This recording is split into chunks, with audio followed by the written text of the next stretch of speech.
Hi everyone, welcome back. Today I want to talk to you a little bit about dreams and visitations.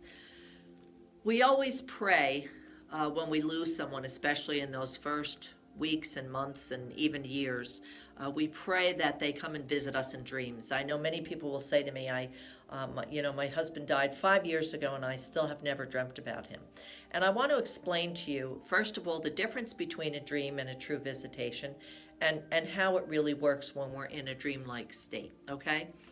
If you have a dream about a loved one who passed, and when you wake up, you don't remember it right away, but as the day goes on, you think, oh my goodness, I dreamt about my loved one last night. That's just a dream. If you dream about a loved one and upon opening up your eyes, you remember that you dreamt about that person, that truly was a visitation, okay? But this is what happens. When we go to a certain phase of sleep, it's the second or third realm of sleep, I forget what it's called exactly or where it is, but when we get to that point, that deep, deep sleep, that's when the soul can actually exit the body. Now, the soul, again, that's our consciousness, okay? So meditation is the same. I'm going to talk about astral traveling in a future broadcast as well, but it's our consciousness. So it's very possible and does happen every evening. We can, when we get into that certain stage of sleep, our soul will leave the body and we will travel, okay? The consciousness will travel. All right, it's the same as meditation. So we travel. So let's say that someone loses a child and you get into that stage of sleep and now the soul leaves the body and you travel and you are with your child. You will visit with your loved one. You'll be with this child and you'll talk to this child and you'll hug each other and you'll hold hands and maybe you'll be on a beach or maybe you'll be on a mountaintop.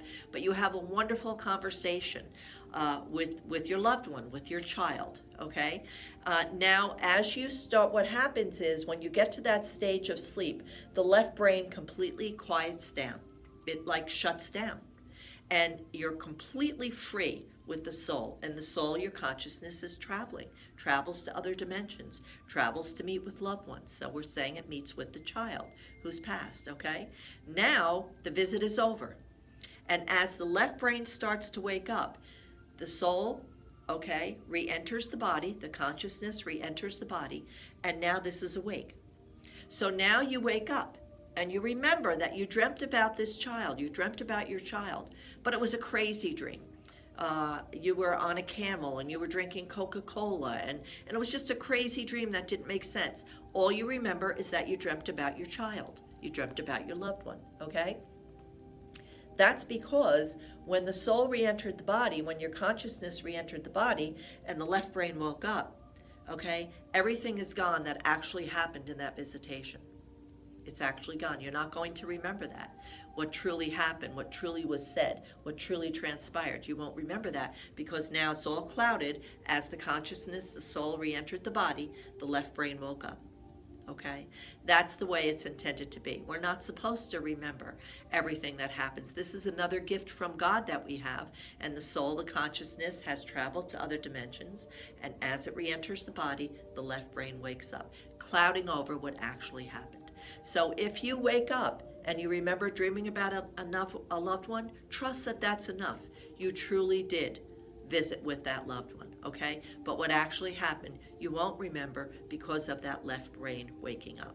Now, when you meditate, that's what's the beauty of meditation, prayer and meditation. If you set your intention and you're wide awake and you sit and you meditate and you set your intention before you go into meditation that you want to visit with your loved one, you can close your eyes, setting the intention, and just let your consciousness travel. Let the spirit loved one step in.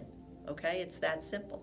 But that's the difference between a dream and a real visitation. Okay, so a dream is when you dream about a loved one, but you don't remember it upon waking up. As the day goes on, you remember it. That was just a dream. But if you open your eyes upon waking up and remember that you dreamt about a loved one, then you actually did have a visitation with that loved one.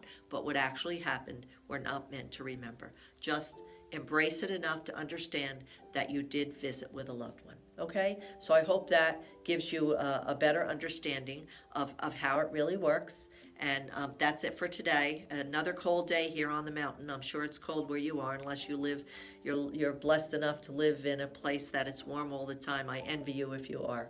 But enjoy the rest of this day. Please take time to meditate and pray. That's so important. And as always, I leave you in God's love and light.